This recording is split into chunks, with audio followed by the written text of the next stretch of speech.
हूं विवेका, आप देख रहे हैं खबर बिहार 24। बिहार में विधानसभा चुनाव होनी है निश्चित समय पर, जिसकी बिगुल बज चुकी है। सारे पार्टी के नेतागण अपने अपने चुनाव के तैयारी में लग चुके हैं। नीतीश सरकार के सदस्यगण और उप मुख्यमंत्री सुशील मोदी फिर एक बार सत्ता में आने का दम्भ भर रहे हैं और उन्हें यह भरोसा है कि बिहार में फिर जनता नीतीश सरकार को लावेगी और नीतीश सरकार अच्छे कार्य को कर रहे हैं। कई छोटे छोटे दल का भी निर्माण हुआ है और सारे दलों का एक सर्वदलीय बैठक चुनाव आयोग द्वारा आयोजित करी गई थी, जिसमें यह तय हुआ कि एक ही दिन एक ही तारीख को सारे विधानसभा में चुनाव कराई जाएगी। अब इस कोरोना काल में चुनाव होना तय है, लेकिन कार्यक्रम, रैली आदि की क्या रूपरेखा बनेगी, ऐसा अब तक चुनाव आयोग ने निर्देश नहीं दिया। लेकिन माना यह जा रहा है कि डिजिटल तरीके से चुनाव प्रचार किया जाएगा। शरद यादव जो राष्ट्रीय नेता हैं, उन्होंने कहा है कि 70 साल में यह पहला चुनाव होगा जिस चुनाव के बाद इस देश की दशा और दशा बदल जाएगी, दशा दिशा बदलेगी और लोगों का यह अनुभव एक नया संदेश लेकर आवेगा। लालू प्रसाद यादव ने भी तंज कसा है और कहा है कि बिहार में केवल ढोंग हुआ, केवल छलावा हुआ, केवल लोगों के साथ ठगी हुई, लोगों को धोखा दिया गया। बिहार में विकास के नाम पर लूट मचाई गई, कहीं कोई विकास नहीं। बिहार सरकार के कई मंत्रीगण यह कहते दिख रहे हैं कि बिहार में कानून व्यवस्था सुदृढ़ है और पिछले 15 साल कानून व्यवस्था में गड़बड़ी थी।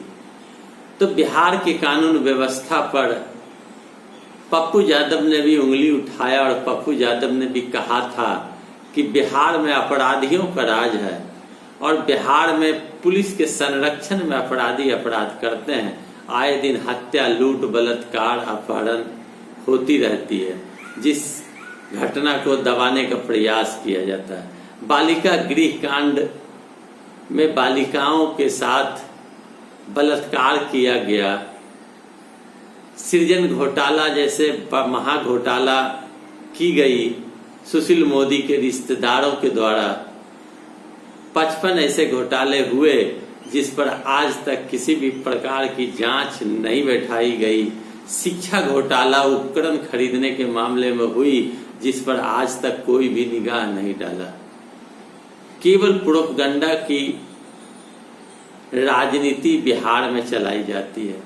उधर तेजस्वी यादव और राबड़ी देवी ने तंज कसते हुए बिहार सरकार के ऊपर कहा कि बिहार में कोविड-19 के मरीजों की सही तरीका से जांच नहीं हो रही है।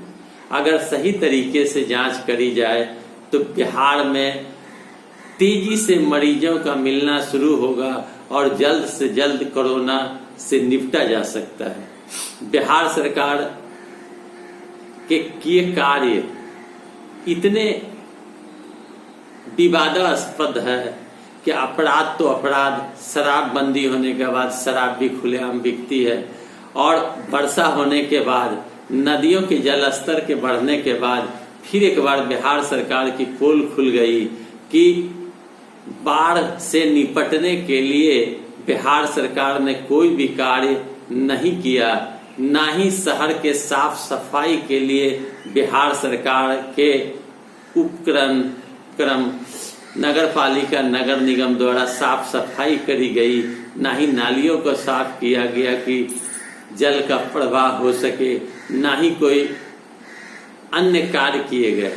बिहार में आम लोग दर्द झेल रहे हैं और बिहार के लोग बेरोजगारी और भूखमरी से त्रस्त होकर आवाज बुलंद करने के बजाय अब घुट घुट कर जी रहे हैं और यह कहते नजर आ रहे हैं यह सरकार निकम्मी सरकार है, इसने लोगों को ठगा है।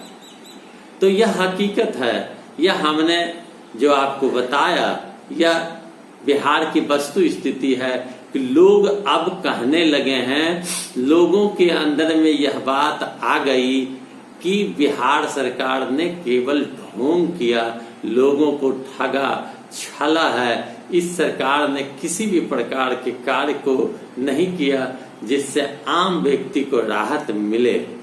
देखना यह होगा कि आगामी विधानसभा चुनाव में क्या लोगों की यह सोच रहेगी और बिहार सरकार को उखाड़ फेंकेगी या आम लोगों की यह सोच फिर एक बार बदल जाएगी और नीतीश सरकार फिर सत्ता में आएगी। यह देखना रोचक होगा। जो भी समाचार होगा मैं आप तक पहुंचाने का प्रयास करूंगा। मेरा वीडियो अच्छा लगे तो लाइक करें, शेयर करें, कमेंट करें, सब्सक्राइब करें मेरे चैनल को। धन्यवाद।